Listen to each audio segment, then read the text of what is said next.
Muito boa noite. Hoje é quarta-feira, 31 de março de 2021. Está começando com vocês o nosso programa Atividade desta quarta-feira. Como sempre ocorre há 28 anos, um programa sempre ao vivo, opinião independente, informação, tudo que você precisa, né?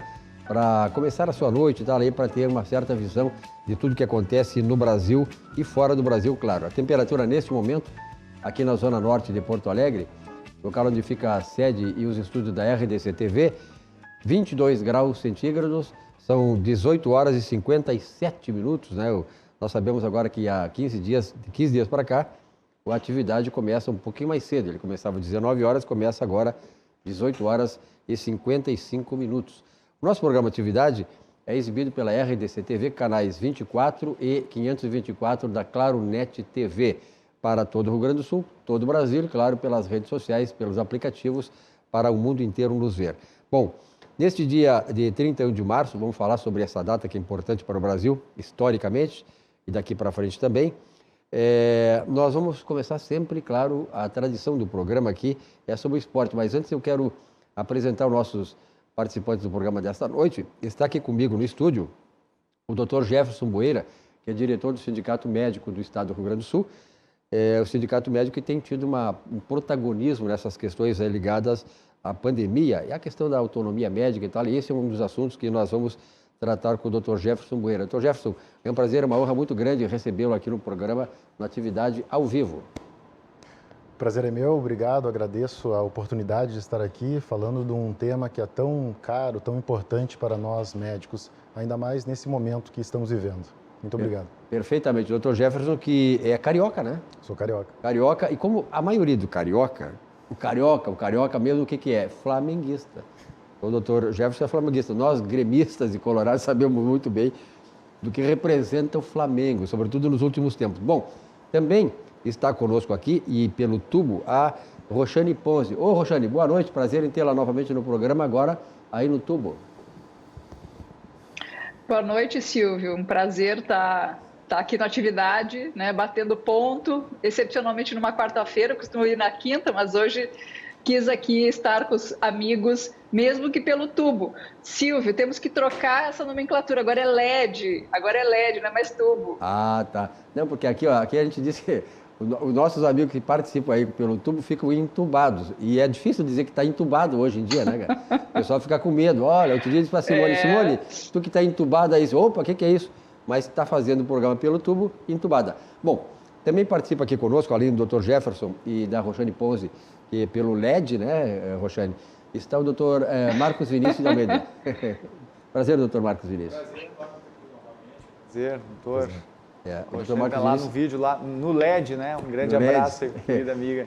O Dr. Marcos Vinícius acaba de chegar aqui no estúdio, ele chegou um pouquinho atrasado, 2 minutinhos, mas isso acontece o seguinte, é que apesar de haver certas quase véspera de feriado já, está todo mundo numa tranqueira. Eu ia explicar, apesar de haver algumas restrições à atividade econômica em Porto Alegre, na verdade o Dr. Marcos Vinícius aí matou a pau, quer dizer, há um movimento já para o feriadão da Páscoa e tal, as pessoas se agitando aqui e ali, e já providenciando antecipadamente as suas reservas para ir para o litoral, para a serra e tal. Muito movimento na serra esperado. Não sei como é que vai acontecer, mas enfim, é isso que está sendo previsto pelas autoridades. Bom, de qualquer maneira, o trânsito em Porto Alegre, o que eu queria dizer, está muito complicado, sobretudo naquela passagem do túnel da Conceição, eu vim por ali também, e é muito complicado o trânsito em Porto Alegre nesta hora, sobretudo no final da tarde. O programa sempre começa abordando a questão do esporte. Eu vou fazer rapidamente isso, porque, na final de contas, nós estamos no Campeonato Gaúcho, tem 2 jogos hoje, e o que nós estamos pensando, nós gaúchos, né, é sobre o Grenal da 9ª rodada do Campeonato Gaúcho, que acontece no final de semana, ou seja, no sábado à noite, aqui na Arena, eu acho que é o Grenal na Arena, né? O Grenal, Grêmio Internacional na Arena no sábado. Então, esse é o mote principal desta semana para nós gaúchos. De qualquer maneira, hoje, quarta-feira, o Grêmio e o Internacional jogam pelo Campeonato Gaúcho. O Grêmio enfrenta o São Luís em Passo Fundo, não é em Juí, questão lá do campo do São Luís, às 22 horas de hoje. E na preliminar, né, Marcos? Na preliminar de Grêmio e São Luís, o Internacional joga com o São José, no Beira-Rio, ali na frente da minha casa, né, às 20 horas. É o Internacional fazendo o jogo preliminar hoje contra o São José, depois da partida de fundo, Grêmio e São Luís, lá no interior. Bom, o Banrisul, vamos falar um pouquinho do nosso banco, o Banco do Estado do Rio Grande do Sul. Marcos Vinícius, temos 4.500.000 gaúchos com conta no Banrisul, sabia? É quase metade da população gaúcha, né?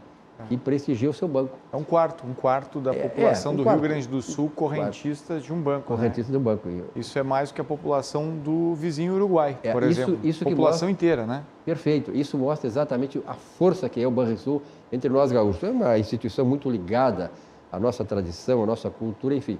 Mas eu quero dar um recado para você, que é cliente do Banrisul. O Banrisul está com uma estratégia que os bancos têm adotando, que é o seguinte: através do aplicativo, você pode fazer todas as operações sem necessidade de ir a um banco. Mas se você estiver aqui ao banco, tive que ir essa semana, telefona, entra no aplicativo, entra na rede social do Banrisul, marca, você vai ser recebido a hora certa, a hora marcada pelo gerente e vai resolver todo aquele problema que você não pode resolver estando em casa. Então, Banco do Estado do Rio Grande do Sul, sabendo que o Banrisul, aqui é a nossa casa e nela, nossa parceria, 4.500.000 gaúchos, essa parceria faz a grande diferença. Vamos acompanhar. Chega de esperar! Agora você já pode fazer transferências e pagamentos instantâneos 24 horas por dia, 7 dias por semana, pelo Pix, no seu Banrisul Digital. Basta você ter suas chaves cadastradas. Pode ser seu CPF, e-mail, número de telefone. Você escolhe. Não cadastrou suas chaves ainda? Tá na hora! Banrisul Digital. Tudo no seu tempo. Muito bem, Banrisul Digital. Para que você agora tem tempo ainda, hein? Armazém do Queijo Empório Gourmet, lá do João Tumeleiro. Daqui a pouco vocês vão ver agora no vídeo aí o João Tumeleiro, que está feliz da vida, porque afinal de contas o Armazém do Queijo está dando o maior resultado aqui em Porto Alegre.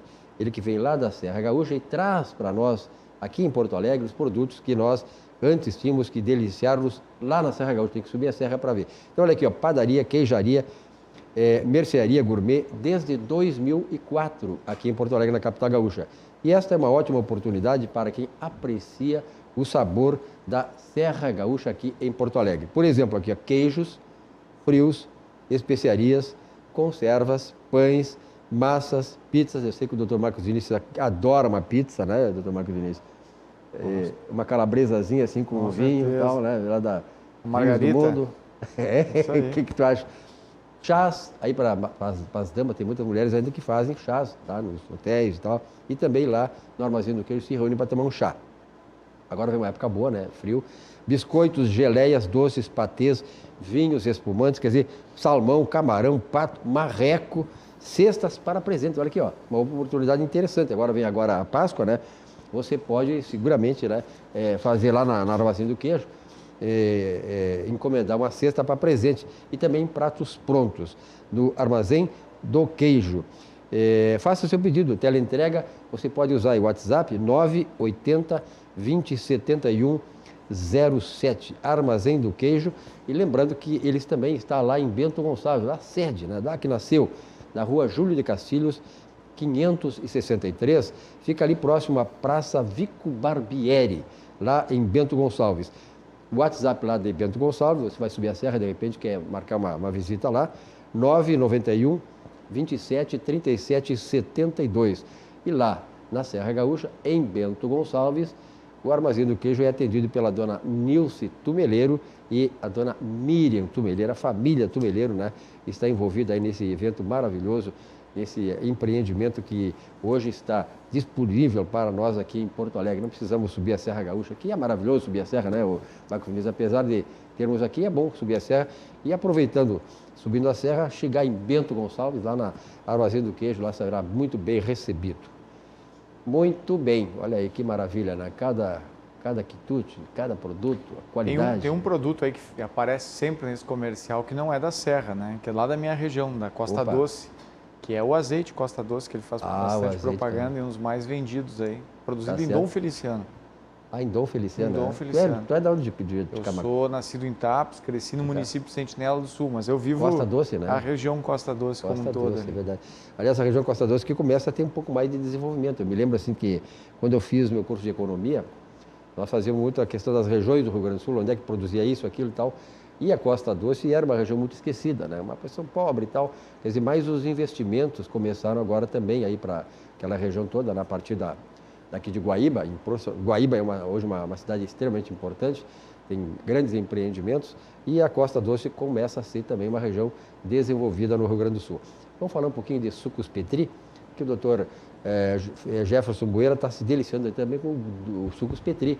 Sucos Petri sabor de laranja, em homenagem ao doutor Jefferson, que gosta de suco de laranja. Então hoje nós estamos homenageando ele aqui como nosso convidado e com os sucos Petri. Sua sede pede saúde, pede o melhor.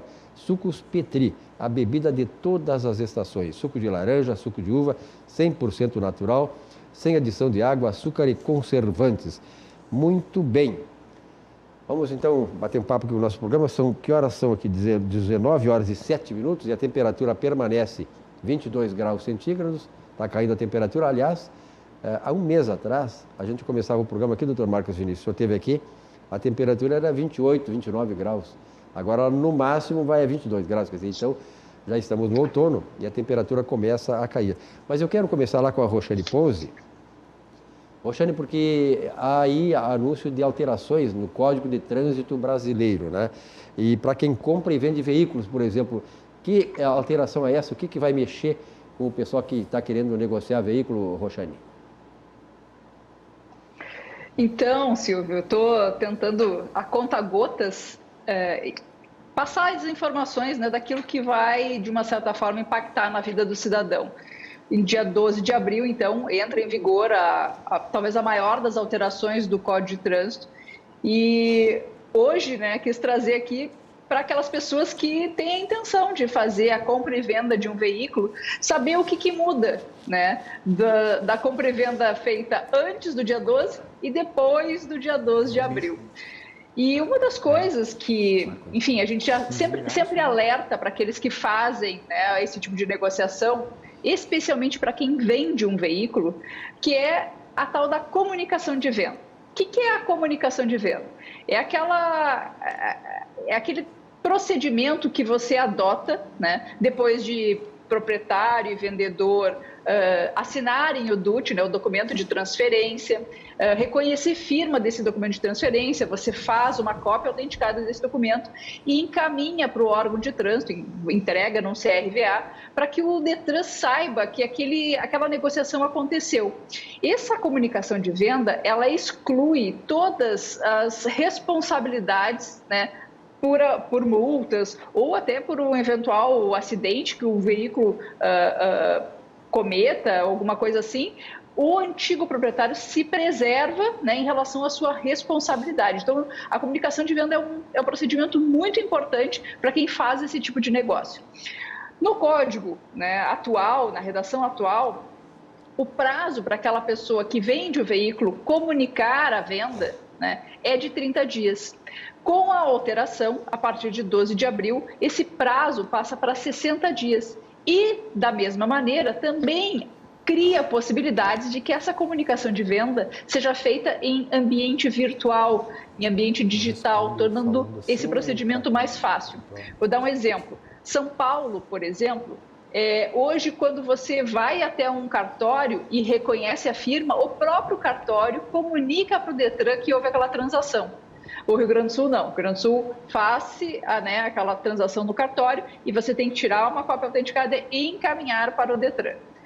Outro ponto que também vai mudar em relação à compra e venda de veículo é que antes, né, nós tínhamos uma penalidade para aquele que compra então o carro, né, não mais o que vende, para o que compra, se ele não fizesse a transferência junto ao Detran, né, a transferência da propriedade junto ao Detran em até 30 dias, no momento que ele fosse fazer a transferência, né, ele iria receber uma multa por não transferir o veículo em até 30 dias. Era uma multa grave, tinha 5 pontos, né, que entravam na carteira, e que a partir de 12 de abril, essa penalidade, ela recebe como a gente diz, uma valoração menor. A partir de agora, ela não vai ser mais uma multa grave, se trata de uma multa média, e esses pontos seriam de 4 pontos. Eu falo ainda a questão dos pontos, muito embora a própria lei, né, que vai entrar em vigor, ela está dizendo que essas multas de natureza meramente administrativa, os pontos não devem computar. Mas, né, como a redação ficou muito ruim, eu não gostaria de dar nenhuma falsa esperança aí para as pessoas. Pode ser que é capaz que esses pontos, né, de multas como essa acabem entrando na carteira da pessoa e some aí, porque, aliás, o limite de pontos vai ser maior a partir de agora.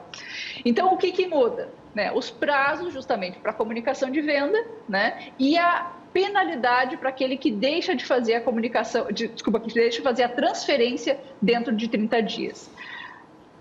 Na medida do possível, né, Silvio, eu vou passando aí as outras modificações, mas com certeza o Código de Trânsito ele sofre, né, com essa lei, a 14.071, uma das maiores alterações desde a sua entrada em vigor em 1998. Perfeitamente. E é interessante aqui que normalmente a Roxane, como ela falou aí no começo, ela está sempre às quintas-feiras. Hoje ela antecipou, né? Talvez ela vá para a Páscoa, não sei em que lugar, né, Roxane? Vai aproveitar ainda mais uma viajada ou não? Não, é reunião mesmo, não. Amanhã tem reunião, esse é o problema. Aqui, ao contrário do nosso amigo aqui, o Dr. Marcos já está preparando, né? Uma escapadinha aí, né, Marcos? Hã? Não. Vai ficar por aí? Não. Bom, nós estamos recebendo aqui no programa, eu já anunciei no começo, o Dr. Jefferson Boeira, que é diretor do Sindicato Médico do Rio Grande do Sul. O Sindicato Médico, que, como todas as instituições ligadas à área médica no estado do Rio Grande do Sul, pelo menos, que eu conheça, e essas entidades têm sempre uma posição muito propositiva na sociedade. Não só em defesa dos médicos, né, que é a função delas, dessas entidades, digamos assim, a defesa política da entidade, mas, sobretudo, na defesa dos interesses da comunidade, né, da sociedade gaúcha. Doutor Jefferson, muitos têm falado aí a questão, e eu fico assim, eu trabalhei muito com os médicos desde 75, tinha uma relação muito boa com a Associação Médica do Rio Grande do Sul, e eu não canso de dizer que lá eu criei a assessoria de imprensa da Associação Médica do Rio Grande do Sul, que é gigante hoje, tem uma importância muito grande na sociedade. Mas o que me chamou muita atenção, doutor Jefferson, e eu gostaria de ouvir a sua opinião nessa sua intervenção inicial, é que até partidos políticos, segmentos da sociedade hoje, tentaram entrar de sola na chamada autonomia médica. E eu aprendi com os médicos, porque eles defendem e cumprem rigorosamente o chamado Código de Ética Médica, que é inexpugnável. Então, doutor Jefferson, como é que o senhor vê toda essa questão envolvendo a questão da relação médico-paciente, que foi, de certa maneira, agredida por essas entidades, até partidos políticos, numa situação frágil como a que nós estamos enfrentando, que é a da pandemia? Boa noite a todos. Agradeço a oportunidade de estar aqui. Tão falar da autonomia médica, ela nada mais é do que a não interferência de um terceiro na relação médico-paciente. A relação médico-paciente, ela é sagrada. É uma relação que precede, inclusive, o Estado brasileiro, né? Existem médicos há mais de 2.000 anos, já se fala. Inclusive, na Bíblia se fala. É uma profissão que está descrita lá, que tem um médico. Então, quando se fala em autonomia, nada mais é do que a preservação dessa intimidade, a preservação dessa relação em que há a confiança do paciente para com aquele profissional, para com aquele médico que está atendendo, está identificando as suas patologias e está passando a confiança. Então, quando há um terceiro interferindo nessa relação, seja político, estatal ou qualquer regulamento em que não entende aquela intimidade, aquele grau de relação, a gente entende que há uma interferência nessa relação. E se há uma interferência nessa relação, certamente a parte mais prejudicada não é o médico, é o paciente. Porque no caso é a sociedade, né? A sociedade, de modo geral, com certeza. Eu acho que é fundamental se manter essa autonomia para que não se perca a confiança, né? E essa relação não se quebre, porque isso é primordial para o começo de um tratamento, para uma adesão ao tratamento, para o entendimento ao tratamento. Como é que o senhor define assim a reação das entidades médicas, no caso aqui do Rio Grande do Sul, em relação ao que aconteceu durante essa pandemia, que nós vimos aí, né? Muito diretamente, muito claramente, muito evidentemente, esta intervenção neste ato médico. Eu fico pensando o seguinte, olha, que a história toda da medicina, o senhor colocou muito bem, mais de 2.000, 3.000 anos a história da medicina, né? Eu nunca vi, em momento algum da história, esta interferência, quer dizer, esta interferência que prejudica o trabalho do médico, que ele é especializado nisso, ele tem autonomia que foi lhe dado por estudo, né? Por Deus, eu diria, para ele curar os pacientes. Como é que o senhor vê a reação das entidades médicas? O senhor é representante do CIMERS, diretor do CIMERS, em relação ao que está acontecendo e ao que aconteceu. Silva, eu acho que é uma situação muito delicada, porque houve uma certa politização de uma doença relativamente nova, né? Até se chama o novo coronavírus. Então, quando há essa novidade, ou uma doença nova, que há uma certa... estamos buscando entender ainda como ela funciona, né? Já se passou mais de um ano, mas ainda existe muito entendimento de qual é o melhor caminho a fazer. Então, muita gente se acha médico, muita gente se acha advogado, muita gente se acha de determinadas profissões. E isso acaba atrapalhando, né, o desenvolvimento de novas frentes de trabalho, enfim, de tratamento. Eu acho que o mais importante nesse momento é a união, né? Ao invés de apontarmos o dedo e puxar para um lado e para o outro, como se fosse um campo de batalha, a gente tem que aproveitar a Páscoa, né? E olharmos que todo mundo quer o mesmo objetivo, quer sair dessa pandemia, quer buscar, seja tratamento, seja vacina. O adversário é a pandemia. O adversário é a pandemia. Todos estamos do mesmo lado, digamos assim, do mesmo lado da mesma guerra, né? É vencer um inimigo em comum. Marcos. Não, de fato, esse é um ponto extremamente importante, embora já muito discutido, muito abordado, né? Todo esse um ano de pandemia que nós completamos agora, mas parece que ainda para muita gente não há convencimento, né? Não há argumento, não há inclusive elementos técnicos e científicos que convençam, que justifiquem a liberdade do médico, a autonomia do médico de poder prescrever ao seu paciente o tratamento mais adequado e tampouco, muitas vezes, ter a liberdade de negociar com esse paciente, de ajustar com esse paciente, também a possibilidade de tratamentos alternativos, experimentos que muitas vezes são necessários para atravessar momentos como esse. Aqui em Porto Alegre, por exemplo, né, a gente tem casos de todos os gêneros, né, para relatar. Casos onde a interferência política forçou a adoção de determinada medicação, de determinado medicamento, e a força política também proibiu, ou pelo menos tentou restringir a utilização de determinado tratamento justamente por convicções ideológicas. Então a gente vive realmente um momento muito complicado. Hoje o Brasil está batendo novamente recorde de mortes pela Covid-19. Se eu não me engano, hoje nós estamos chegando a 325 mil pessoas, né, vítimas dessa pandemia. E, por incrível que pareça, né, parece que ainda é difícil de fazer as pessoas compreenderem que medicina não é uma mera brincadeira, né? Não é um golpe de sorte que se aplica em uma pessoa e ela se recupera. Há todo realmente um processo muito elaborado por trás disso.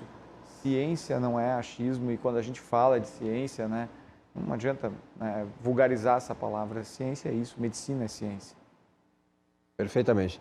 Doutor Jefferson, nós tivemos um caso, o doutor Marcos Vinícius falou, essa questão dos remedicamentos que, de certa maneira, muitos médicos, a história comprova isso, já receitavam para outro tipo de doença que poderia ser aplicado no coronavírus.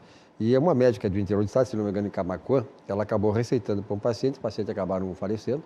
E o senhor acha que foi natural esta reação? Me parece que até entidades médicas condenando a médica pela morte dos pacientes em função da receita, do receituário desse medicamento, porque daqui a pouco é o seguinte, qualquer outra receita que o médico der, né, evidentemente que não vai acontecer porque é fora da pandemia, né, onde tem esses interesses políticos, ele seria passível de punição porque o paciente morreu? Silva, é difícil comentar uma questão pontual, assim, até porque existem investigações, existem entidades importantes envolvidas nisso. Então, mas eu te digo uma coisa, eu morei em Camaquã, inclusive, trabalhei em Camaquã e trabalhei na terra dele, em Sentinela do Sul, trabalhei Foi prefeito lá. Trabalhei 1 ano. Então é uma região que eu gosto muito, É uma região que eu tenho um carinho muito grande pelaquela população ali de Sentinela, de Tapes, de Camaquã, Chuvisca, Dom Feliciano, toda aquela região ali eu conheço. E o que aconteceu foi um ato de desespero de várias, tanto da colega quanto da família, com um objetivo provavelmente nobre, né? Da colega de tentar fazer o máximo que ela pôde. E o que eu vejo é que as famílias todas ali, algumas se manifestaram, não digo em defesa, mas dizendo que autorizaram o tratamento. E eu acho que nós, enquanto entidade, a gente não entra no mérito de aprovar ou defender determinada situação de tratamento ou não. A gente tem que defender a autonomia para que, dentro daquela relação médico-paciente, se entenda se vale a pena investir naquele risco-benefício, naquela medicação, naquele caso concreto, com aquele paciente ou não. Se ela entendeu, naquela intimidade dessa relação, que valia a pena, bom, aí é algo que tem que ser discutido entre aquela profissional, aquela colega e aqueles familiares, né? Até porque, né, doutor, a gente que acompanha como jornalista essas questões todas, existem muitos médicos, muitos corpos clínicos, muitas entidades médicas que defendem esse tipo de medicamento. Então, quer dizer, dentro da própria ciência médica não há um consenso a favor ou contra. Então, aí que eu vejo que o senhor colocou muito bem, e eu acho que faz bem o sindicato médico, as entidades médicas, de blindarem o médico nesta relação, nesta autonomia que o médico desfruta dele decidir como o paciente, conforme a questão que o médico vai determinar, de receitar ou não. Então, eu acho que esse é o caminho, né, doutor?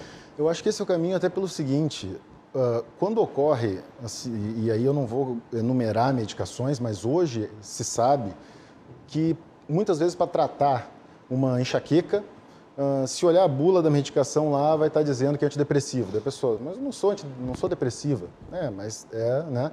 Ou antihipertensivo. Muitos antihipertensivos também são utilizados para tratamento de enxaqueca. Algumas classes de medicações foram utilizadas para um determinado fim. Todo o estudo, a pesquisa, foi para determinada patologia. Depois de lançada a medicação, depois de já estar sendo comercializada para determinado fim, foi visto que, nossa, era boa para outra coisa, né? Não vou ficar falando de medicação aqui, mas uma bem conhecida, por exemplo, é um azulzinho aí, que o tratamento é para hipertensão pulmonar, né? Foi desenvolvido essa medicação para isso e depois se utilizou para outro tipo de tratamento também. Então ela é utilizada para duas coisas antagônicas até muitas vezes. Então a gente também tem que ter essa noção e essa tranquilidade em não julgar, não apontar o dedo, porque eu garanto para todos que estão nos assistindo, todo médico que senta de frente para o seu paciente, ele vai ter a melhor das boas intenções e ele vai querer certamente a cura ou causar o menor mal possível. E se ele se arriscar a dar um tratamento ou prescrever uma medicação, tenha certeza absoluta que ele quer teu bem. Na verdade, quando o médico receita, né, doutor, eu acho que eu entendi muito bem isso aí. Quando o médico receita, ele receita dentro da ciência médica que ele estudou, e aquele remédio, na avaliação dele, poderá, porque ele não pode garantir também, né? Porque afinal de contas, quantos milhões de pessoas morrem, mesmo recebendo tratamento, mesmo estando com todo o equipamento, tecnologia favorável, os melhores médicos, pode-se dizer isso, equipes médicas e tal, e o camarada não consegue sobreviver. Então, isso é da vida. O médico não pode garantir que ele vai salvar, mas ele tem que fazer, como o senhor falou muito bem, o objetivo dele, como médico, é salvar a vida, né, doutor Marcos? Com certeza. Acho que é essa questão aí que foi comentada, né, que tu traz a relação de Camaquã. Eu acompanhei, né, toda a polêmica local ali, né, e eu digo com toda tranquilidade, inquestionavelmente, a médica em questão é uma grande profissional, é uma excelente profissional, uma pessoa corajosa, muito realmente determinada, muito preocupada, focada também no cuidado com seus pacientes, e esse eu acho que é um ponto assim inquestionável.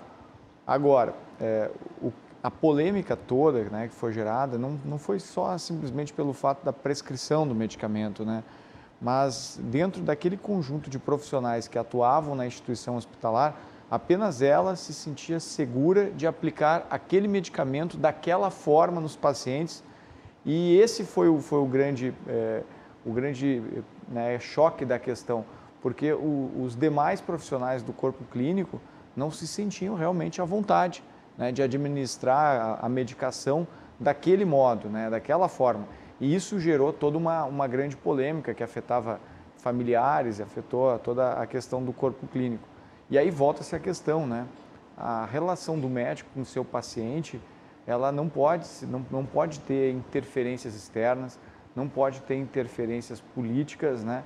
Mas se um paciente ele é atendido por um conjunto de profissionais, por um conjunto de médicos, existe um protocolo clínico em determinada instituição que é um protocolo consensuado, né? Quando um profissional ingressa na instituição, ele está sabendo que há um protocolo de tratamento que foi consensuado por todos os médicos que estão ali, plantonistas ou não.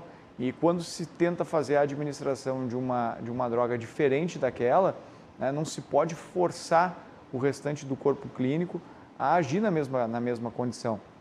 Eu reforço, a profissional é uma grande profissional, corajosa, cheia de méritos. E o hospital em questão também é um hospital que tem tido um baixo índice também de perdas, né, de óbitos por conta da Covid-19, apesar de todas as limitações, inclusive físicas e financeiras que existem.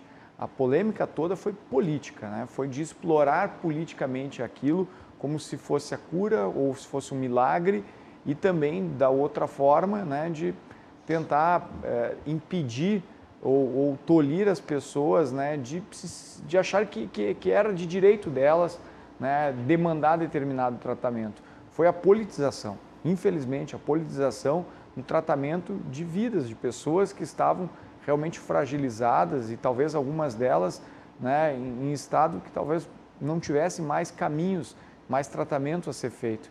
Então a gente reforça o que falou no início da conversa aqui, né, o que tu traz no início da fala, né?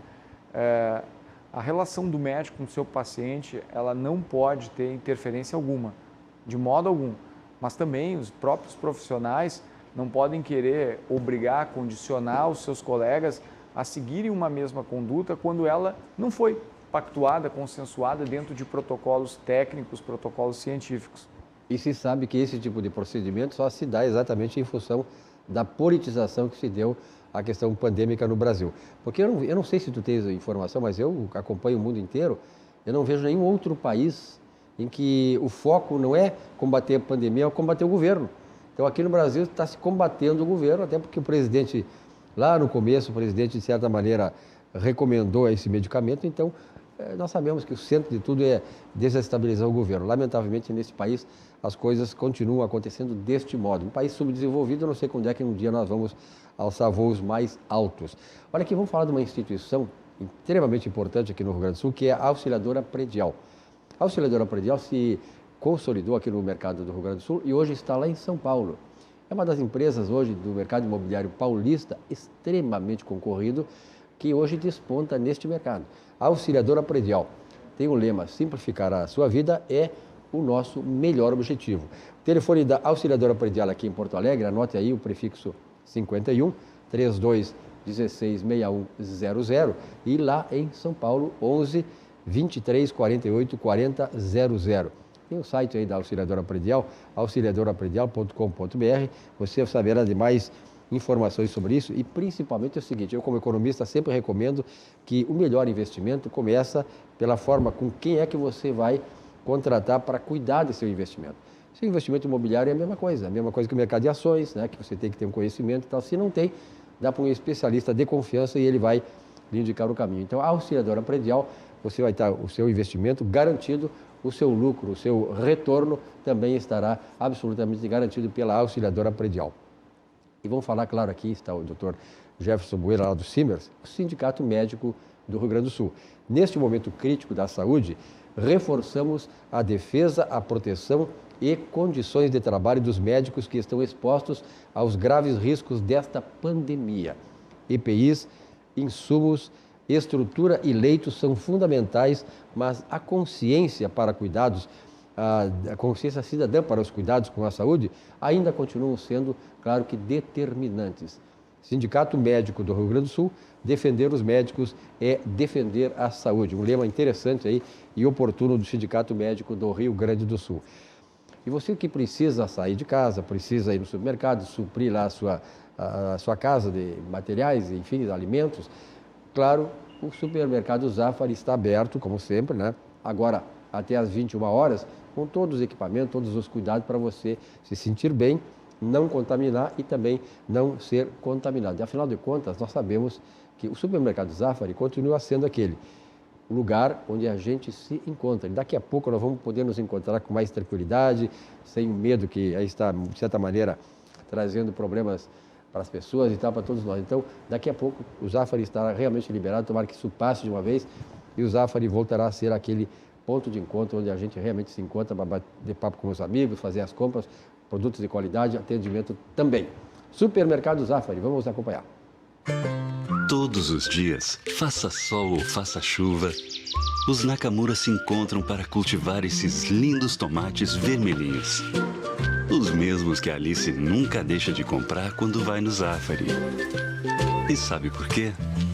Porque de uns tempos pra cá, o Paulo Roberto se revelou um pizzaiolo de mão cheia. A vida acontece quando você se encontra. 19 horas e 33 minutos, estamos ao vivo aqui com a nossa atividade nos canais 24 e 524 da Claronet TV, na RDC TV. Ô, Roxane, tu estás aí ainda, Roxane? Atentamente escutando vocês. Então, tá, olha aqui, ó. Tem uma notícia aqui que eu gostaria de, como tu é especialista na área de trânsito, dispensa do documento de porte obrigatório em caso de fiscalização. Conta para nós como é que vai ser isso. Bom, Silvio, isso está também arrolado entre algumas das alterações que a Lei 14.071 colocará aí para os cidadãos, que é justamente a implementação de uma situação que em alguns casos já acontece, né? Hoje a gente já tem aí os nossos documentos, tanto carteira de habilitação quanto o documento do veículo, que agora ele só circula em formato digital ou impresso, né, numa folha A4, aquela coisa toda aquela polêmica, né? Se vai expedir documento, não vai expedir documento, enfim, né? Tira casaco, bota casaco. Mas hoje você tem a obrigatoriedade, se for parado, de mostrar esses documentos, seja em formato físico ou digital. Caso contrário, você recebe uma multa por não estar portando esses documentos. Com a alteração da legislação, o que vai acontecer? Toda vez que o agente de trânsito puder verificar, né, via sistema, e isso é uma realidade hoje, assim, na grande maioria do território nacional, né, exceto situações em que a pessoa não consiga ter acesso à internet. E vou te dizer mais, se não tiver acesso à internet, pelo menos vai ter um rádio que vai conseguir passar para um colega consultar.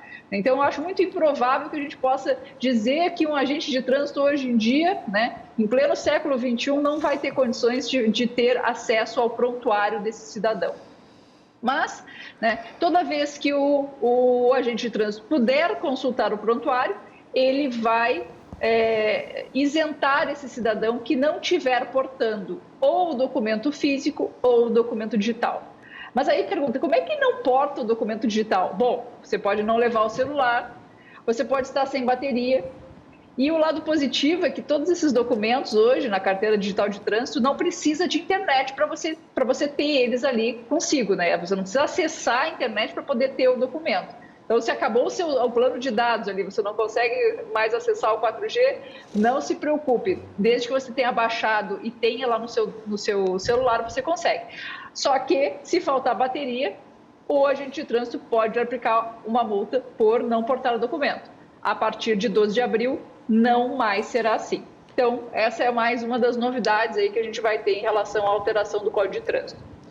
Muito bem. E como é que tem alguma novidade, Marcos Vinícius? Tu que é presidente do IP Saúde? No IP nós temos algumas lá.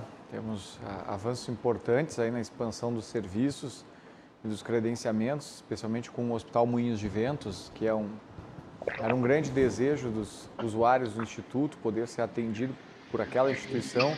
E agora, na semana que passou, nós assinamos um protocolo de intenções e estamos implantando uma nova dinâmica de atendimentos lá no Instituto, que vai abrir as portas do Hospital Moinhos de Ventos aos segurados do IP Saúde para consultas médicas na área oncológica, exames, químio, rádio serviços de internação, transplante, inclusive cirurgias.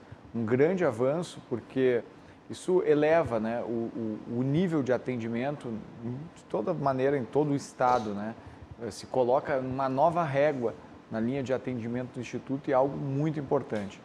Mas eu acho que o grande ponto de hoje, assim, nós temos, na verdade, duas notícias, né, dois acontecimentos nesta data de hoje que são emblemáticos, né? Que talvez nem digam respeito hoje, não digam respeito ao IP, mas dizem respeito à saúde, mas à saúde financeira do estado do Rio Grande do Sul e de todos nós. Hoje foi leiloada a CE pelo valor de R$100 mil, né? Esse valor que aparentemente é um simbólico, né? Simbólico, mas ele representa o ônus de alguém que está comprando R$7 bilhões em dívidas e que tem por missão sanar essas contas, expandir os serviços de eletrificação pelo interior do Rio Grande do Sul, substituir postes, redes, ampliar carga, enfim, um desafio enorme que vai ser lançado agora nas mãos de uma companhia que foi criada por uma série de investidores, de empreendedores, né, do norte e do centro do país, com a intenção realmente de explorar de modo empresarial este ativo extremamente importante que estava nas mãos do Estado, gerando prejuízos sucessivos. Então, é um dia realmente importante. O Rio Grande do Sul começa em breve a receber ICMS pela conta de luz, essa conta de luz alta que nós todos pagamos, que chega a quase 40%. Esse dinheiro literalmente vai para o ralo. A partir de agora, os tributos que nós pagamos de energia elétrica passarão a ingressar no caixa do Estado, que vai permitir investimentos nas áreas essenciais, né, como saúde, educação, segurança, entre outras ações também importantes para a figura do Estado. Então, a CE, hoje, né, ela era um peso realmente sobre as costas da população gaúcha, pessoas que sequer eram atendidas pela CE, né, há regiões que são atendidas pela RGE, pela S-Sul, algumas até pela Sertaja, que é uma pequena cooperativa de eletrificação aqui do Vale do Taquari. Todas essas pessoas, de alguma maneira ou outra, pagavam pela deficiência da CE, porque os recursos não chegavam. As pessoas que contribuem com a CE contribuem para manter uma operação deficitária. Então, hoje, esses recursos que serão pagos de ICMS em volumes muito expressivos passarão a compor serviços públicos em todo o estado do Rio Grande do Sul. Então, eu faço esse registro aqui, né, porque foi algo que aconteceu hoje muito cedo, ali por volta de 8, 8h30 da manhã. Nós já estávamos com essa ação desenvolvida na Bolsa de Valores e o estado do Rio Grande do Sul passará a olhar o futuro agora de um outro modo. O importante destacar isso aí é que nem todas as pessoas, e sobretudo quem é ligado diretamente às empresas públicas, por exemplo, Corsã, Procergs, Banrisul, CE, no caso hoje a distribuidora, né, já havia a questão da transmissão e a geração sido privatizadas, faltava a distribuição, mas na verdade o problema todo, como tu colocaste muito bem, Marcos, o problema todo das empresas estatais, elas que chegaram num ponto em que o investimento necessário para expandir os serviços e torná-los serviços de qualidade é muito grande. E o Estado não tem condições de alavancar esses investimentos no valor perto daquilo que era necessário, o mínimo necessário. Então, o Estado ganha com isso, a população ganha com isso, ao contrário do que muita gente está vendendo aí, muitos, sobretudo o pessoal ligado, os corporativistas, né, está dizendo que o pobre não vai ter. O pobre vai ter sim, porque na verdade é como uma linha de ônibus numa cidade de Porto Alegre, por exemplo. O cara pega o filé e pega também a carne de garrão, como se diz, né? Então ele pega aquilo que dá retorno maior e o que pega menor ou até prejuízo. E no cômputo geral, a média, ele sai ganhando. Então, isso vai acontecer com a CE. A Corsã também está nessa lista aí toda. A Corsã dá lucro, mas um lucro muito pequeno, e ela não tem esta alavancagem financeira que nós economistas definimos, essa alavancagem para fazer com que haja um investimento hoje necessário, tanto na Corsã, como também na Companhia Estadual de Energia Elétrica, na área de distribuição. Bom, vamos falar um pouquinho sobre o Vidrobox.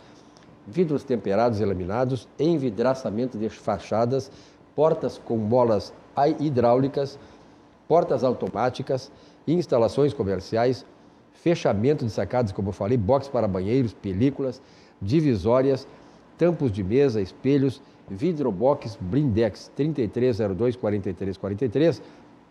O vidro hoje, claro, servindo como um material importante da área de infraestrutura, né, de construção civil. O vidro que foi, é bom sempre lembrar, ele foi descoberto pelos fenícios há 2.500 anos e hoje é um material de construção extremamente importante e dá um embelezamento, né, o Marcos Vinícius? Embelezamento maravilhoso, né? E tem muitas funções o vidro hoje como um ingrediente importante, um instrumento importante da construção civil, seja ela na área de indústria, comércio ou também em habitações particulares. Casa dos Óculos. A Casa dos Óculos fica ali na Andradas 1802. Quem vai em direção à Praça Dom Feliciano à esquerda, quem volta pela à direita, como diz o nosso Cláudio Candiota. A Casa dos Óculos está aberta de segunda a sexta-feira, de 9 às 17h30 e sábados entre 9 e 12 horas. Aproveite as vantagens da Ótica Casa dos Óculos. Novidades em armações, óculos de sol, manutenção e etc. Conta com uma equipe especializada para atender todas as suas necessidades. Lá do Vilmar Balena, chega lá, o Vilmar está sempre por lá, atendendo a sua clientela, gigantesca clientela da Casa dos Óculos, que é uma ótica já tradicional em Porto Alegre, no Rio Grande do Sul. Nós sabemos muito bem, né, Marcos Vinícius, que o mercado de trabalho no Brasil, apesar de toda a crise, ele está se expandindo. Daqui a pouco não vê dados aí mais recentes sobre a questão do nível de desemprego, que não é tão grande como se imaginava que pudesse ser, e está havendo até contratações mais do que descontratações aqui no Rio Grande do Sul também. E o Centro de Integração Empresa-Escola do Rio Grande do Sul, o CIEE, desenvolve um papel extraordinário na formação dos nossos jovens que vão adentrar no mercado de trabalho. Ali ele vai ter a chamada mobilidade social, ele começa pequenininho, vai se qualificando no CIEE, vai acabando subindo os degraus da sua carreira de qualidade e acabando por também realizar o seu sonho e, afinal de contas, dar a tranquilidade necessária e a prosperidade para a sua família. Vamos ver agora o programa de aprendizagem nesta mensagem do Centro de Integração Empresa-Escola do Rio Grande do Sul.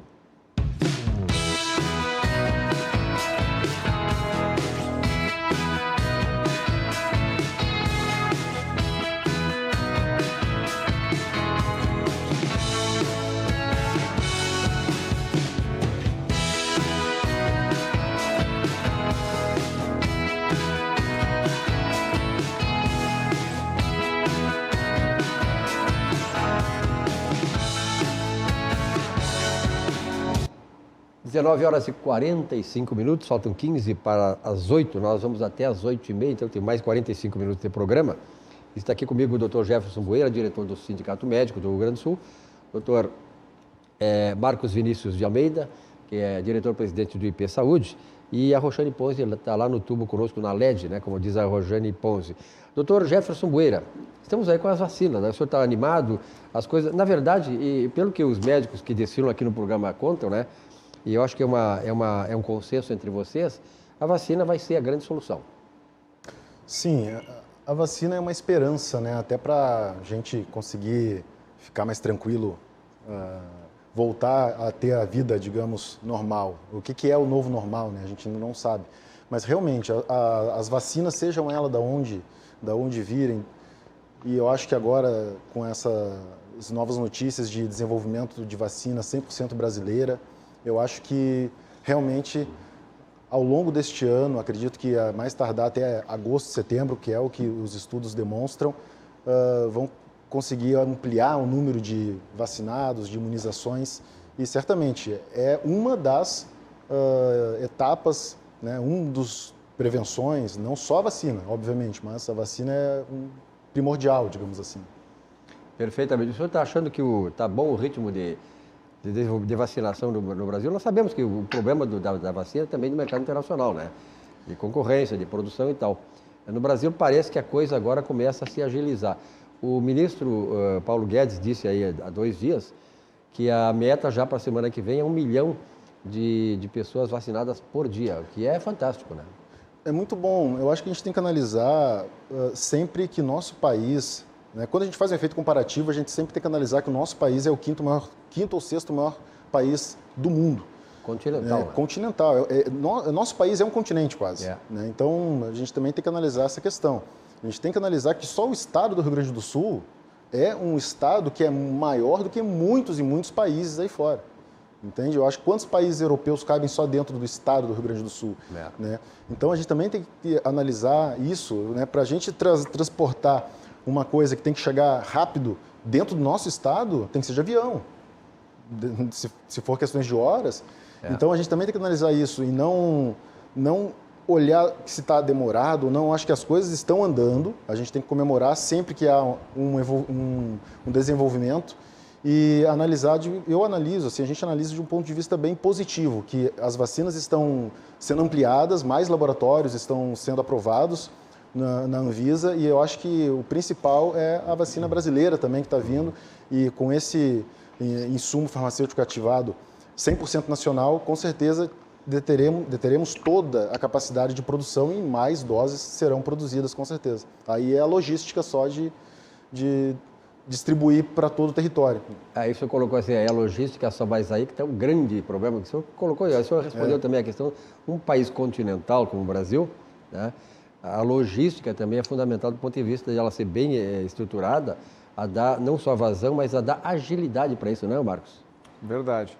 Mesmo que a gente, né, possa apresentar, acho que justificadamente, preocupação com relação à evolução da vacinação, né, não dá para se desconhecer que o Programa Nacional de Vacinação foi muito bem construído.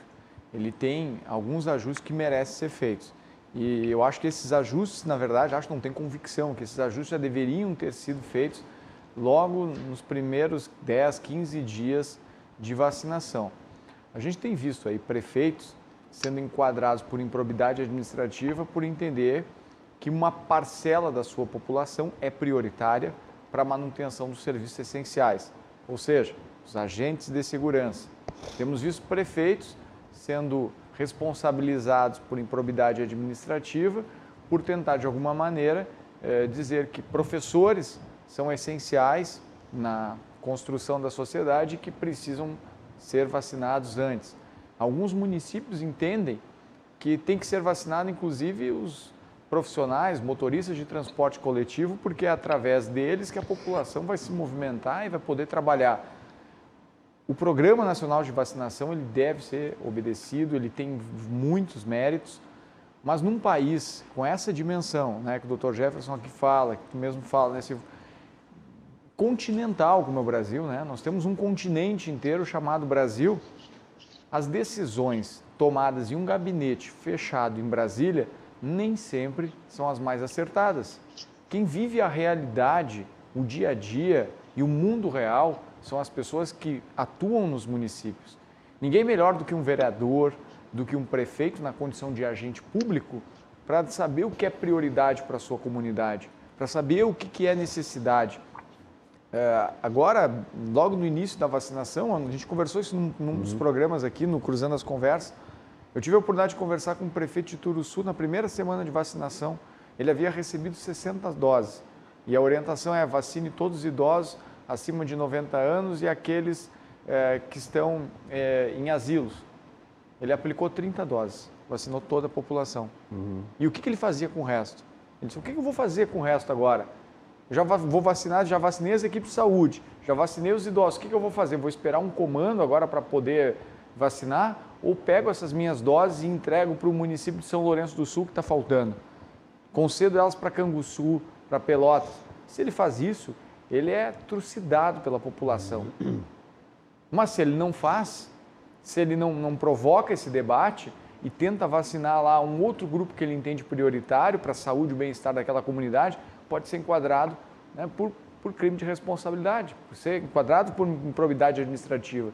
Então, essa discussão que está em pauta hoje no Ministério, né, de que tem que ter, sim, ajustes para que as forças de segurança sejam enquadradas como prioritárias, para que outros agentes, outros profissionais também tenham, é necessário que o Programa Nacional de Vacinação tenha um ajuste e um limite. pelo menos um percentual, uma cota de autonomia, para que os municípios defendam as suas prioridades e um percentual, ainda que pequeno, para que o Estado também, desse conjunto de doses que estão chegando, tenha uma autonomia para escolher as suas prioridades. Já avançou muito. Porto Alegre é um dos municípios do país, das capitais, que melhor está sendo sucedida nesse processo. Já estamos chegando em 66 anos de idade, se eu não me engano aqui. Temos municípios no interior do estado que não conseguiram passar ainda dos 75 anos na vacinação. Então, Porto Alegre tem muitos méritos nesse sentido. Mas se dessemos essa oportunidade para que os prefeitos e os governadores tivessem um percentual, um mínimo que seja de autonomia para escolher o grau de classificação e prioridade para o seu estado, de acordo com as necessidades, com as peculiaridades econômicas e sociais, certamente nós estaríamos nos sentindo, neste momento, mais seguros mesmo, assim, do avanço desse processo todo de vacinação. Com certeza. O pessoal, a maioria do pessoal aqui do Atividade já se vacinou. Eu me vacinei agora segunda-feira, mas eu quero perguntar para a nossa colega que está lá no LED. Você já teve Covid também, não teve? Não. Eu acho que foi um dos raros que eu não teve aqui, né? Não terei, né? Nem não eu. Teve, nem terei. Não teremos. Mas nós temos a colega lá que está lá no LED. Eu queria saber se até o fim do ano ela vai se vacinar ou não, Roxane? Assim espero, né? Já disseram que tem uma vacina aí que tem 100% de eficácia para os 18 e alguma coisa, eu vou ter 100%, então, acho que é isso. Aos 30 e poucos, né? Brincadeira. Não, os 30 e poucos, não, é verdade, já passei aí 200. Mas eu achei muito, muito importante essa pontuação do Marcos Vinícius, e eu não tinha me dado por conta que, efetivamente, um prefeito ele acaba, né, tendo doses sobrando e ele tem que dar um destino para isso e talvez a falta de disciplinamento de como proceder seja realmente um problema. Só que, agora pensando, né, do ponto de vista do advogado aqui, fico pensando, talvez tenha que haver algum tipo de regramento para essa parcela de autonomia, né, de discricionariedade do prefeito, enfim, ou do próprio Estado, no sentido de publicizar, para que não aconteça como aquilo que foi noticiado, né, do pessoal lá fazendo um drive-thru dentro de uma empresa, né, de transportes, vacinaram o deputado, não sei quem, ou seja, que os critérios para a utilização desse percentual, né, que vai ser utilizado de forma discricionária, seja, né, amplamente divulgado para a população.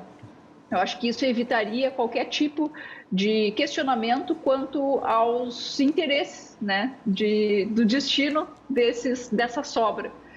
E, obviamente, não podemos cogitar, né, a possibilidade de perda de vacina aí por uma questão burocrática, muito pelo contrário. Acho ótimo, aí eu já ouvi a tal da xepa da vacina, né? É isso mesmo, tem que tentar vacinar e não deixar desperdiçar qualquer possibilidade, né, de doses aí por uma questão de abrir o frasco, agora sobrou e eu não posso aplicar em ninguém. Não, tem que dar um destino válido para isso. Eu queria só aproveitar o espaço também, Silvio, e aproveitar que o Marcos Vinícius está aí e queria parabenizá-lo por essa gestão do IP. E estou falando isso, tá? Não sou servidora de Estado, mas eu sou filha de uma servidora de Estado. Minha mãe é professora aposentada. E, casualmente, né, ela teve os documentos perdidos e tal, e ela mora no interior, aquela coisa toda, grupo de risco, não queria sair, e me pediu, né, que fizesse o contato com o IP para poder tirar a segunda via. E a minha felicidade foi saber que em menos de 5 minutos eu consegui tirar uma segunda via para minha mãe da carteira do IP dela.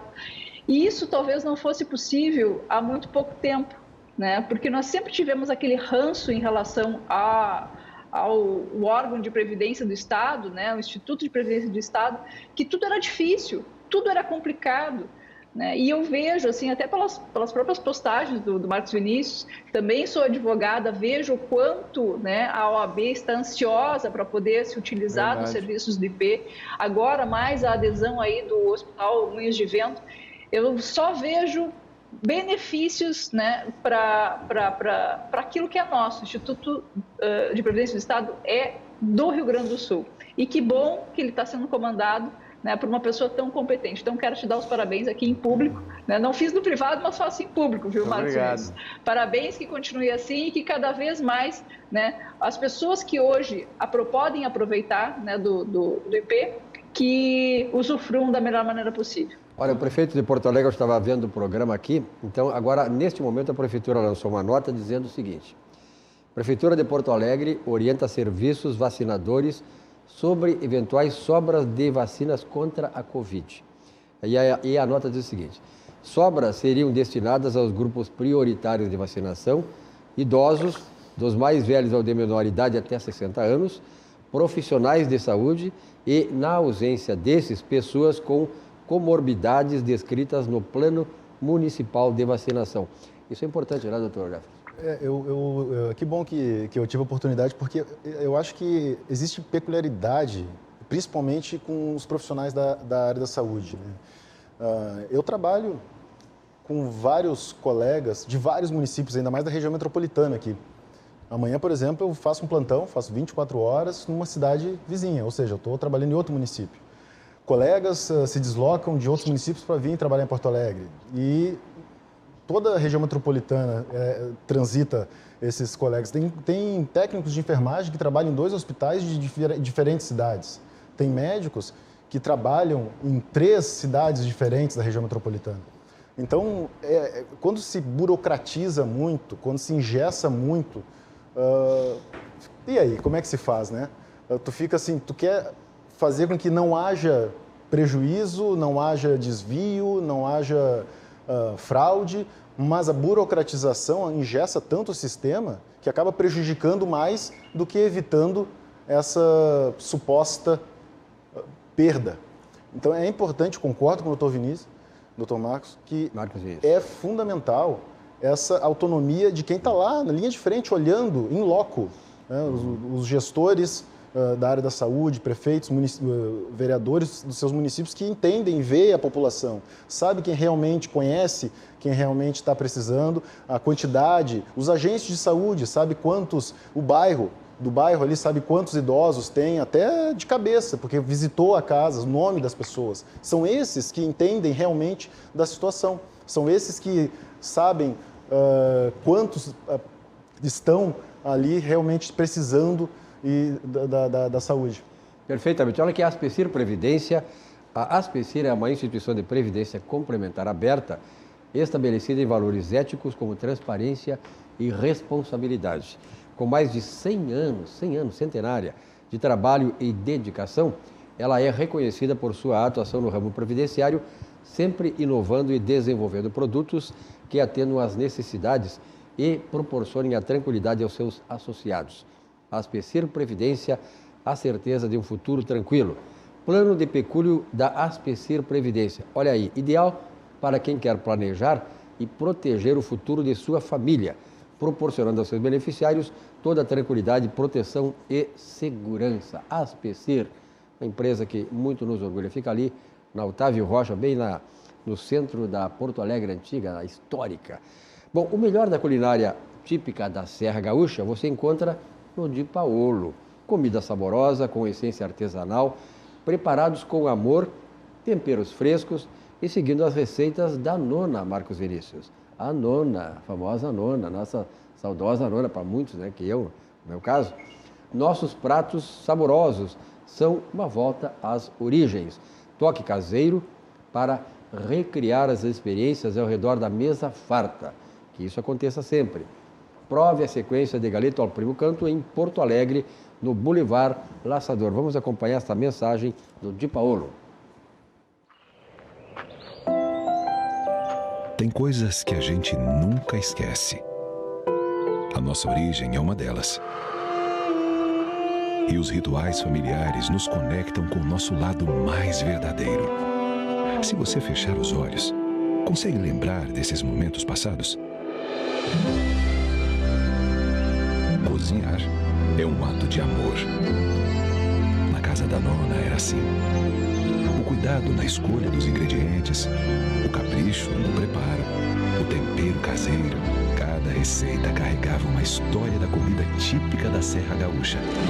Tradição transmitida de geração em geração. refeição feita com tanto carinho que deixou muitas memórias. Alimento para o corpo, mas também para a alma. Virou uma lembrança que ficou para sempre. No Di Paolo, respeitamos todos os processos de qualidade e técnicas, mas não abrimos mão de uma coisa: o sabor artesanal da Casa da Nona. Oferecemos comida autêntica para recriar experiências. No Di Paolo, nós queremos que você se sinta em casa. É como voltar para aquele almoço de família com mesa farta. É como voltar às suas origens. Di Paolo, Cucina della Serra Gaúcha. Passa bem esse ator aí, aquelas comidinhas ali, Jeremias te consagrando aí, né? Parabéns, Jeremias, Di Paolo também. 20 horas e 2 minutos, temperatura permanece 22 graus centígrados em Porto Alegre, a previsão é de até o final da noite 22 graus centígrados. Doutor Jefferson Bueno, o senhor queria complementar as informações de antes, por favor. Eu acho importante também, achamos fundamental a parceria, né, com o município.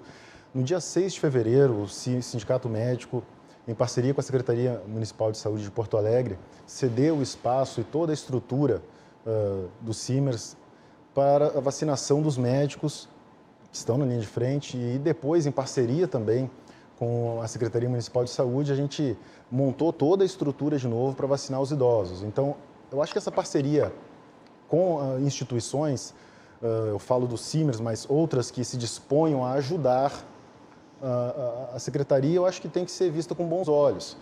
De vez em quando a gente vê críticas nesse sentido, como se algumas entidades quisessem priorizar, mas na verdade não é isso. Na verdade, simplesmente houve até menos aglomerações, porque o Simers montou toda a estrutura lá no seu estacionamento, em que havia o drive-thru, mas de pessoas selecionadas pela Secretaria Municipal de Saúde, ou seja, nós estamos contribuindo, tentando de uma forma ajudar, né, para que esses colegas iam para onde? Iam para um posto de saúde, uma unidade básica de saúde. Ao invés de eles se deslocarem lá no Simers com menos aglomeração. Eu acho que essas parcerias têm que ser vistas com bons olhos e não criticadas. Não colocar tudo na mão do poder público. Se entidades estão dispostas a ajudar, eu acho que tem que ser valorizado nesse sentido. Já está havendo uma incorporação da iniciativa privada também, né, Marcos? Com certeza. Esse movimento está sendo feito. Até enquanto a gente falava aqui agora, eu acabava falando de vacina, envolvimento da iniciativa privada, integração, Simers, enfim. A gente recebia agora uma mensagem, né, da polêmica que está sendo criada em torno de um projeto que foi apresentado hoje pelo deputado, presidente da Câmara, o Arthur Lira, que autoriza que empresas privadas possam abater seu imposto de renda na aquisição de vacinas para doação ao SUS ou para a imunização de seus servidores, seus funcionários, seus trabalhadores, né, seus empregados, quando o Brasil ultrapassar aquela meta dos 50%, onde a iniciativa privada já estaria apta. Eu não vejo, sinceramente, eu fico tentando analisar uma iniciativa como essa de uma maneira negativa, porque é isso que estão atacando hoje esse projeto. Eu não sou defensor do Lira, pelo contrário, tenho bastante aversão, inclusive, à conduta política dele. Mas eu vejo agora aqui a jornalista Mônica Bergamo, né, que está lá na Folha de São Paulo. A gente sabe qual é a origem dela e o que ela fala. Olha só o que ela coloca, né, quando a iniciativa privada tenta ajudar. Urgente, assim, postagem dela. Projeto apoiado por Arthur Lira prevê que todos, traço, exclamação, todos, exclamação, todos, exclamação, paguem para que empresas comprem vacinas e façam seus planos privados de imunização no que está definido como fura-fila. Eles vão poder abater tudo em imposto de renda. Poxa, nós temos uma lei que foi aprovada praticamente por unanimidade no Congresso, dizendo claramente que assim que o Brasil atingir a meta de 50% da população imunizada, a iniciativa privada poderá oferecer esse serviço à população. A gente pode buscar uma clínica, buscar um hospital, buscar uma farmácia e se ela já tiver a vacina à sua disposição, nós podemos ir lá buscar imunização para a gente, para a nossa família. Agora, o projeto que o Arthur Lira está apresentando é que empresas privadas que tenham capital, que tenham recursos para isso e queiram adquirir essas vacinas e doar elas para o SUS, possam ter abatimento no seu imposto de renda. Ou até mesmo adquirir essas vacinas depois de atingido os 50% para imunizar os seus funcionários. Como se isso fosse algo ruim. Nós estamos falando de um país onde tu tem uma lei de incentivo à cultura, onde todos, aí eu falo com exclamação, com pontos, com vírgulas, todos os brasileiros pagam para que meia dúzia possam ir em um show de um cantor nacional, consagrado bilionário. Nós vemos um aí país não é problema. Onde todos pagam um pouco mais no ingresso em um cinema, pagam um pouco mais na passagem de ônibus para que alguns tenham passe livre. Nós vivemos num país onde há isenções fiscais para praticamente tudo. Agora, em meio a uma guerra, em meio a uma pandemia, um projeto como esse, que isenta de imposto de renda empresas que queiram adquirir vacinas para entregar ao SUS, é criticado. Agora, o problema é todo assim. Eu fico pensando, qual é a lógica disso, se não tentar distorcer tudo que está acontecendo nesse país? Mas, na verdade, vindo de onde vem, da Folha de São Paulo, a gente sabe, quer dizer, há um movimento, há um grupo, sobretudo a grande mídia, que perdeu bilhões e bilhões de verbas que antes os governos da esquerda destinavam para elas. É um absurdo aquilo. Então, eles perderam isso, e perderam a compostura. A Folha de São Paulo hoje é um folhetim. Está cada vez mais perdendo clientes. Veja bem o seguinte, quando o governo permite que as empresas comprem vacina, tá? Quer dizer, elas vão dar um dinheiro que o governo iria receber lá no futuro, o governo está abrindo mão disso, de uma receita futura, para aplicar numa questão de guerra. Então, deveria ser elogiado isso, eu não vejo outro, não vejo... Não, eu também não. Nós tivemos um movimento que foi feito aí, acho que há uns 20 dias atrás, que estava envolvida a Luísa Trajano, dona da Magazine Luiza, Luciano Huck, toda uma outra galera ali que propuseram a mesma coisa, né, de se cotizarem para adquirirem vacinas e entregar para a população ou até mesmo para os seus funcionários.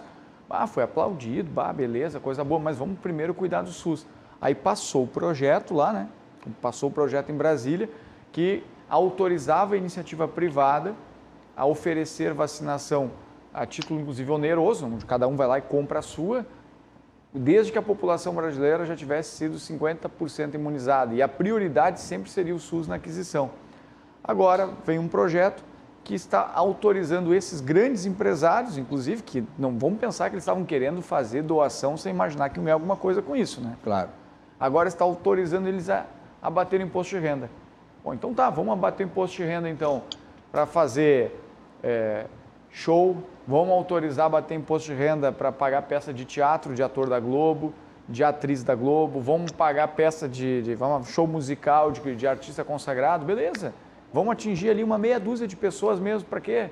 Para festa, é isso, é festa, é isso a gente pode botar dinheiro. Né? Agora, para salvar a população, os empresários que tiverem essa condição não podem, é ridículo os comentários que um grande veículo de imprensa como esse faz para tentar associar a figura do presidente da Câmara, a figura do presidente da República e, ao mesmo tempo, atrapalhar, embolar o meio-campo quando a iniciativa privada quer ajudar. É louvável iniciativas como essa do Siemens, como tantas outras que nós estamos vendo no interior do estado, aí, onde há empresas abrindo suas portas. Lá na cidade onde eu moro, em Tapes, só fazer um registro, o doutor conhece bem, tem a associação comercial, né, a CITA, fica na praça ali, na frente da praça do Calçadão. Uma empresa de internet colocou um toldo lá, montaram um drive-thru com um toldo coberto, a associação comercial ofereceu estrutura, sala, espaço.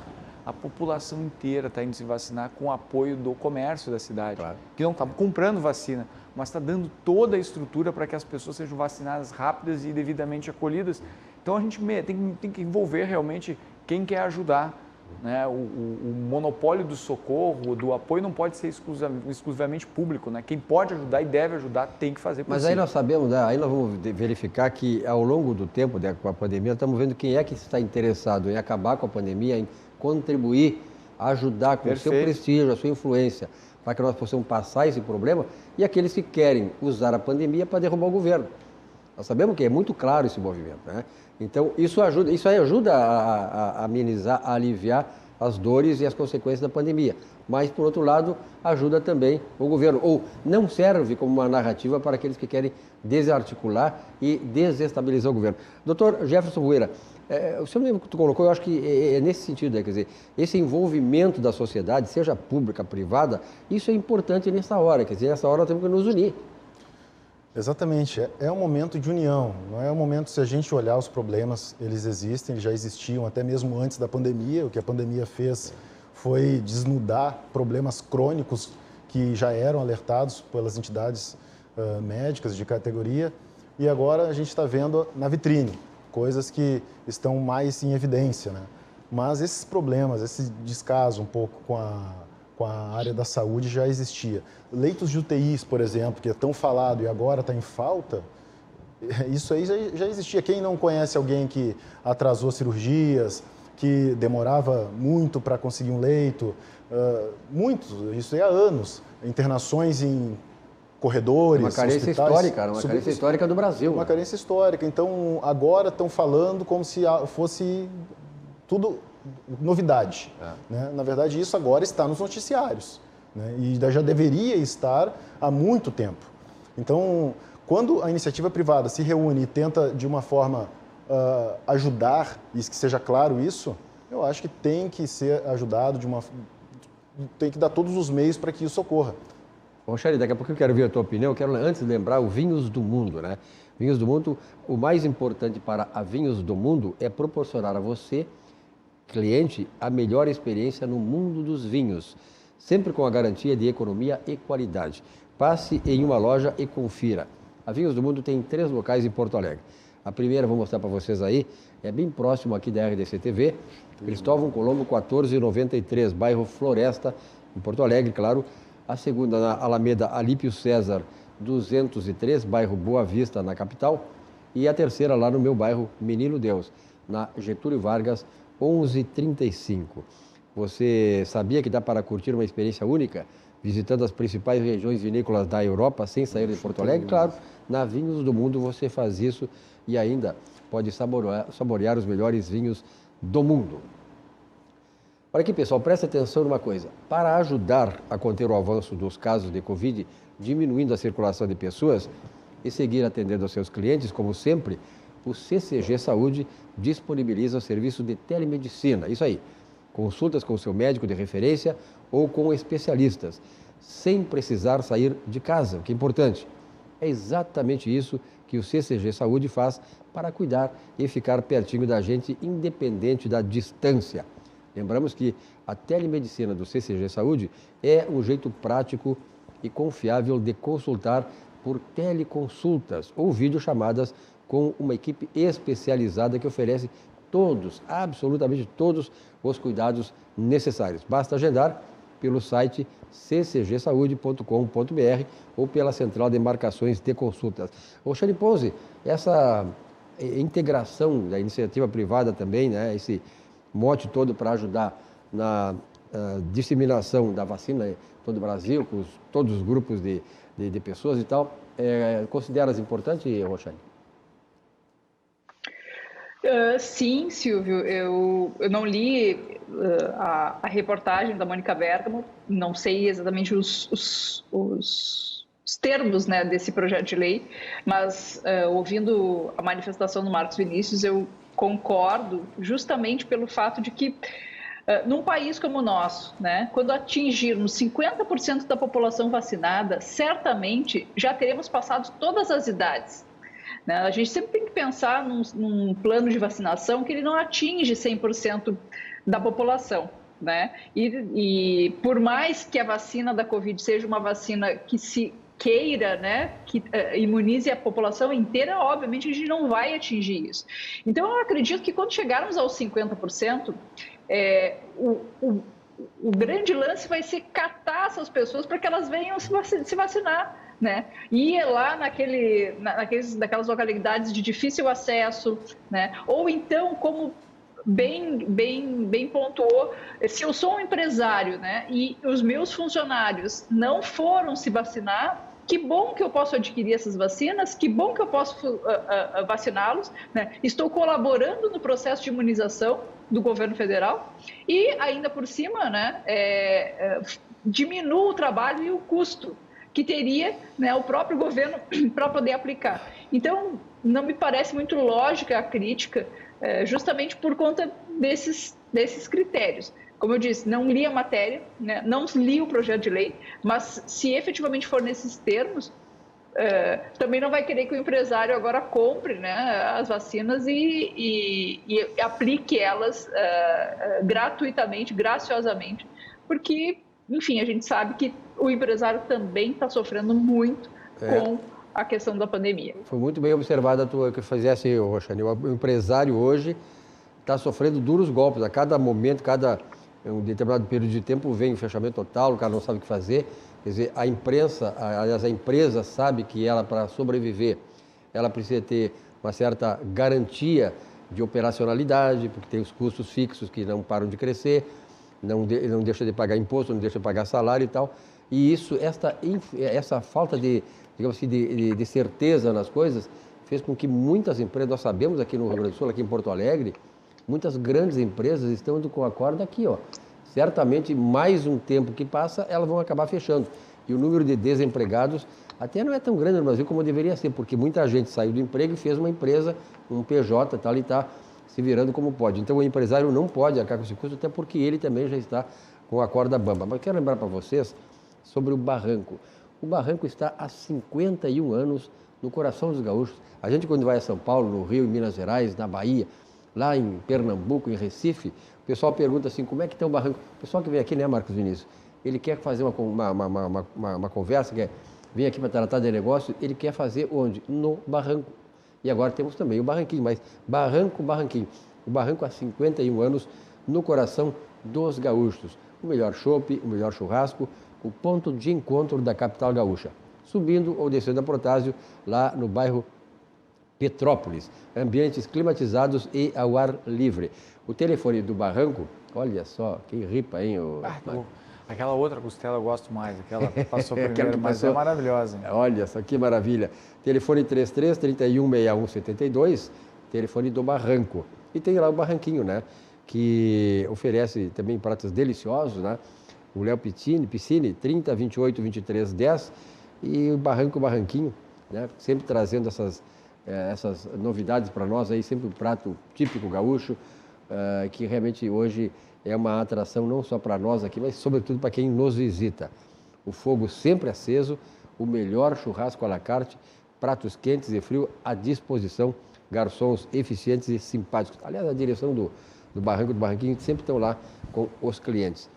E outra coisa é o seguinte, nós estamos num período de outono e começa a temperatura a mudar, ventos, frios, temporais, e isso afeta, de repente, o seu negócio. Você está com a empresa, precisa manter a energia. Então, gerador, energia positiva, locação de geradores. O seu negócio com a máxima energia e com a garantia dessa energia. Olha aqui, ó, ela serve para atividades empresariais e sociais.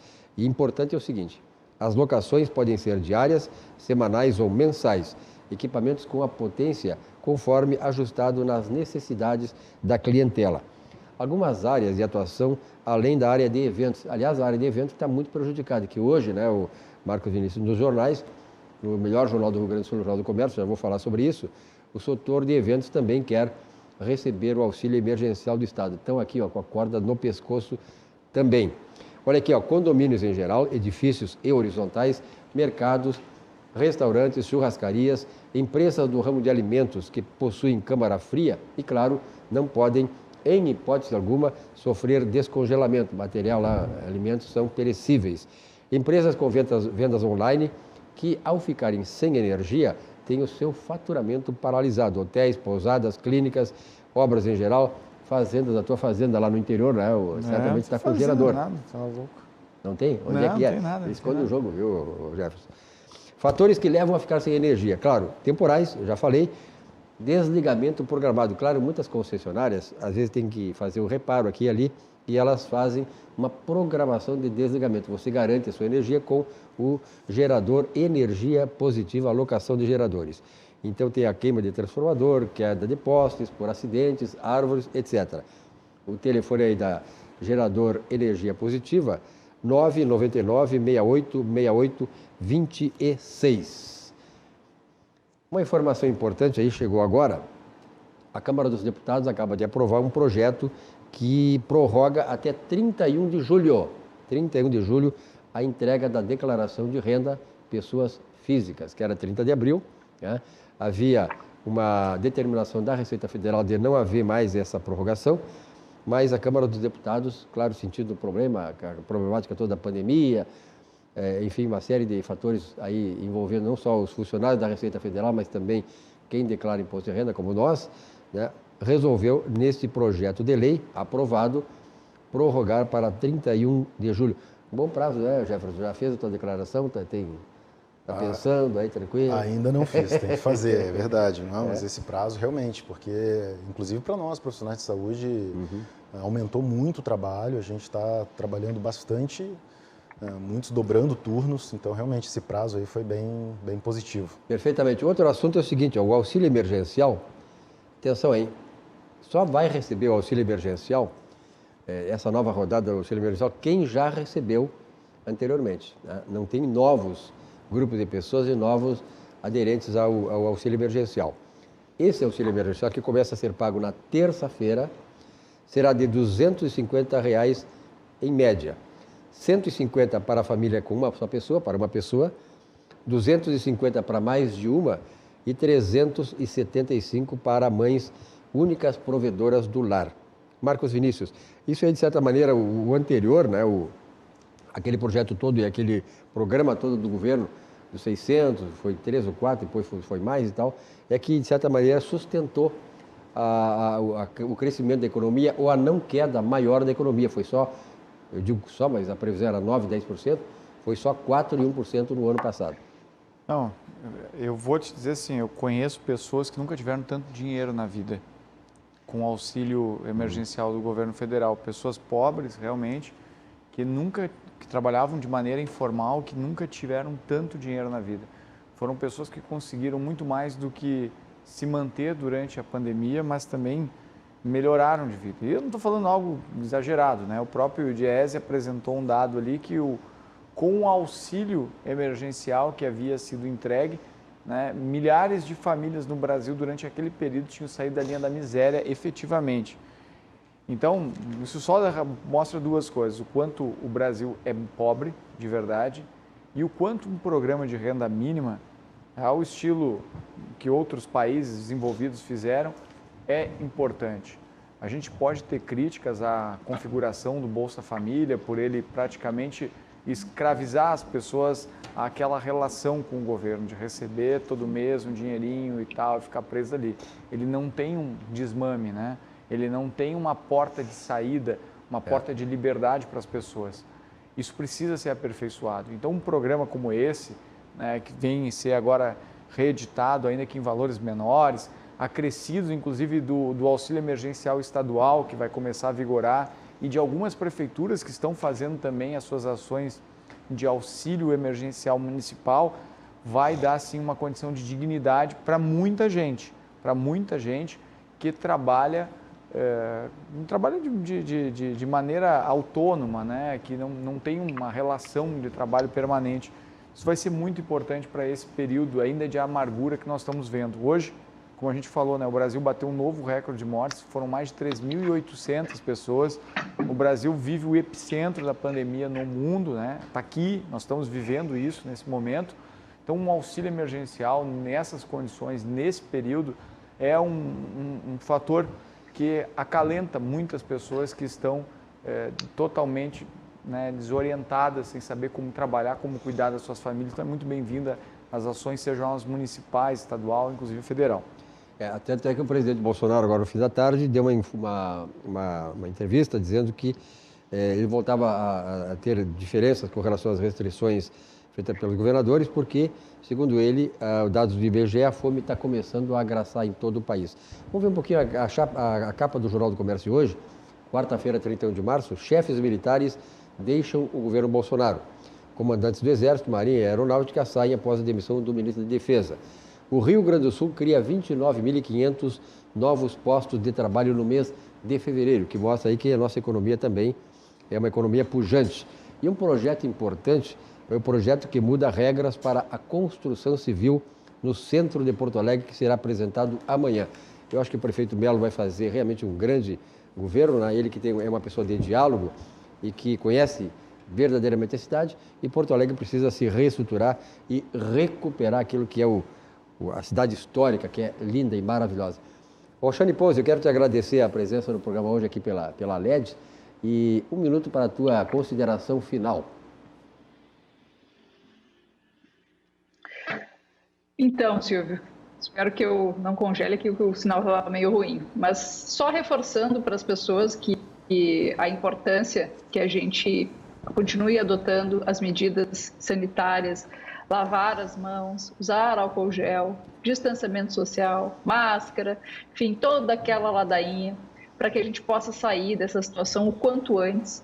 E quando chegar o seu momento de se vacinar, vá fazer a vacina, um pouco importando qual é a vacina que está disponível, porque é só a vacinação poder deixar essa economia voltar a trabalhar, né? Minha recomendação e meu comentário final é justamente nesse sentido, Silvio. Muito obrigado, Roxane. Uma boa noite e até a próxima. Dr. Jefferson Bueira, diretor do Sindicato Médico do Rio Grande do Sul, 1 minutinho para a sua consideração final e agradecendo a sua presença aqui.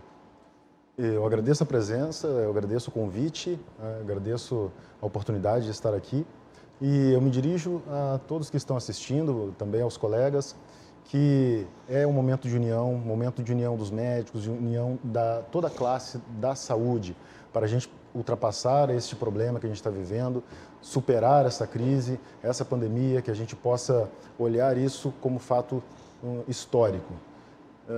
Eu costumo dizer que é nos momentos difíceis, é na fase difícil que se forjam pessoas fortes. Então, a gente está passando por uma fase difícil, mas sairemos, com certeza, muito mais fortalecidos dela. Então, eu me dirijo ao associado também do Simers e agradeço a oportunidade, mais uma vez. E eu lembro que o Simers está à disposição de todos os colegas que estão lá na linha de frente, trabalhando e prestando o seu melhor. Muito bem. Muito obrigado pela sua presença. Parabéns aos médicos aí que estão na linha de frente. Olha, qualquer coisinha, tomou uma coisa, comeu demais e não se sentou aqui, a Olina Essência de Vida.